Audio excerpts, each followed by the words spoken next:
Bonsoir à vous tous. Il est partout, sur toutes les couvertures des magazines, sur tous les plateaux de télévision, mais surtout sur les yachts de tous ses grands amis, les patrons des médias français.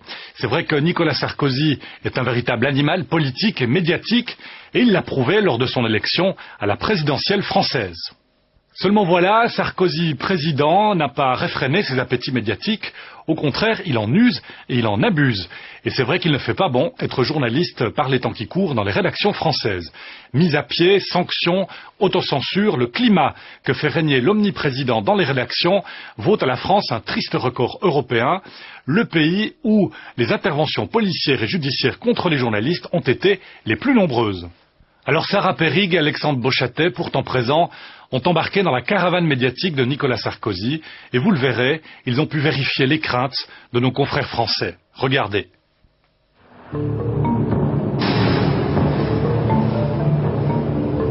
Ce jour-là, nous décidons de nous rendre dans le temple de l'humour radiophonique, dans ces fameux studios du Fou du Roi, cette émission quotidienne de France Inter où presque tous les dérapages sont permis.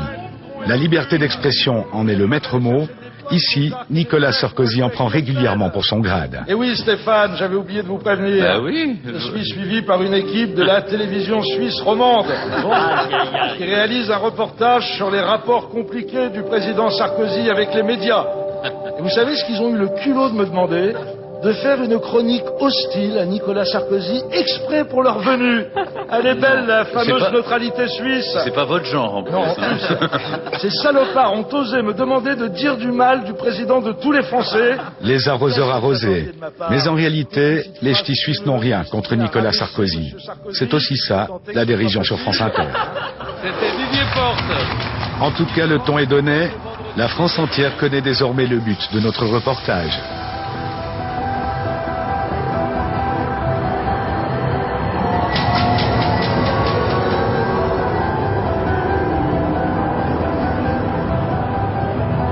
Nous souhaitons participer, comme tous les autres journalistes français, au voyage officiel de Nicolas Sarkozy à Aix-en-Provence. Première surprise pour nous, le service de presse de l'Élysée multiplie les contraintes administratives. Les conseillers en communication du président ne voient pas notre présence d'un très bon œil. Moi, je pourrais éventuellement me faire accréditer pour pouvoir suivre la délégation. Suivre la délégation, c'est pas la délégation, c'est les journalistes. Finalement, après plusieurs téléphones, échanges d'emails ou de SMS, les conseillers de l'Élysée nous autorisent à participer au voyage officiel en province. Nicolas Sarkozy doit y rencontrer des responsables d'université, direction le Sud, en compagnie d'une centaine de confrères.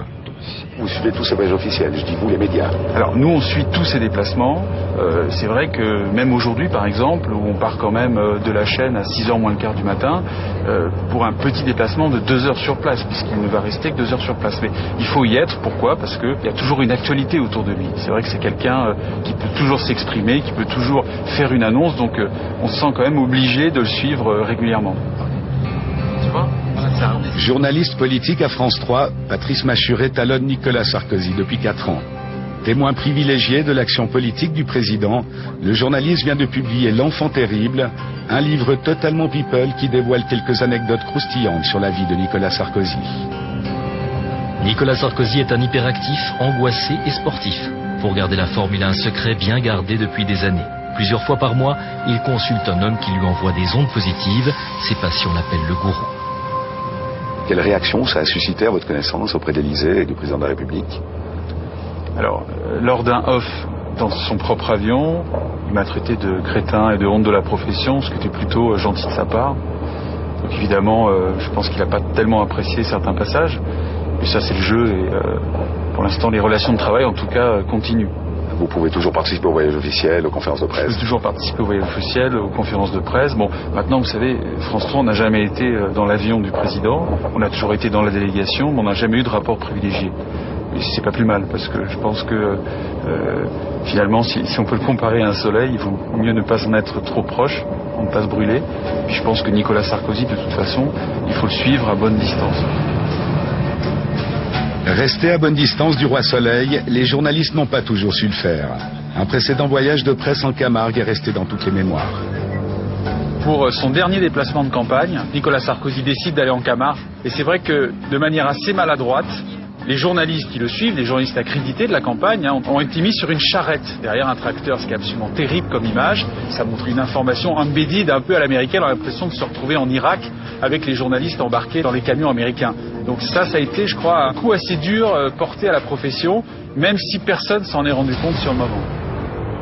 Retour à notre voyage officiel. 3 ans plus tard, la situation n'a pas vraiment changé. Les journalistes sont même de plus en plus nombreux à suivre le président. À la crainte d'une information mal maîtrisée est venue s'ajouter celle des débordements populaires. Depuis plusieurs mois, les manifestations ont tendance à prendre de l'ampleur. Pour cette raison, les conférences du président sont organisées en dehors des grands centres urbains, de préférence dans des endroits isolés plus facilement sous contrôle. Nos accréditations en poche, nous suivons le mouvement collectif le long d'un parcours quadrillé pour la presse, mais aussi sécurisé pour les officiels par des centaines de policiers. La dernière fois que j'avais fait un voyage présidentiel, c'était Jacques Chirac à l'ONU en 2001, après le 11 septembre. Donc, vous voyez, dans un climat sécuritaire un peu chargé, et c'était 10 fois plus cool et light qu'aujourd'hui. Parce que c'est de la paranoïa. Moi, du point de vue du journaliste, il y a quand même un problème, c'est qu'il y a un encadrement de fait de celui qui livre l'information. Puisque vous êtes là aujourd'hui comme moi, journaliste, nous sommes incapables de faire autre chose que de suivre le parcours qui nous est indiqué. Clairement, c'est une volonté de sa part de gérer sa communication avec des angles qui sont donnés à sa communication dans tel ou tel sens, en fonction de l'époque, en fonction de ses résultats dans les sondages. Voilà quoi. Et pour nous, c'est une vraie difficulté. Nicolas Sarkozy n'est pas encore sur place. Commence alors pour nous une véritable partie de cache-cache pour essayer d'approcher le président.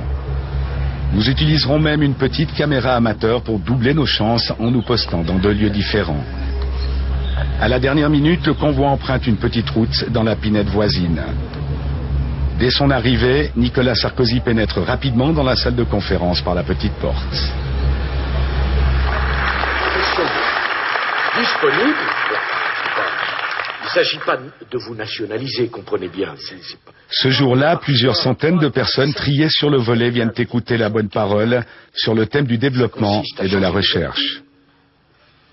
Alors évidemment, c'est beaucoup plus facile de faire un rapport et d'annoncer dans le rapport « y a qu'à, faut que » de le faire. On l'a fait. Nos universités, il y en a tiers d'entre elles. Un public totalement acquis, aucun risque de débordement. Près de 200 journalistes sont également présents dans la salle. Ils ne pourront poser aucune question. Aujourd'hui, Nicolas Sarkozy est venu rassurer le monde de la science. Journalistes, circulez, merci d'être venus, il n'y a rien à voir.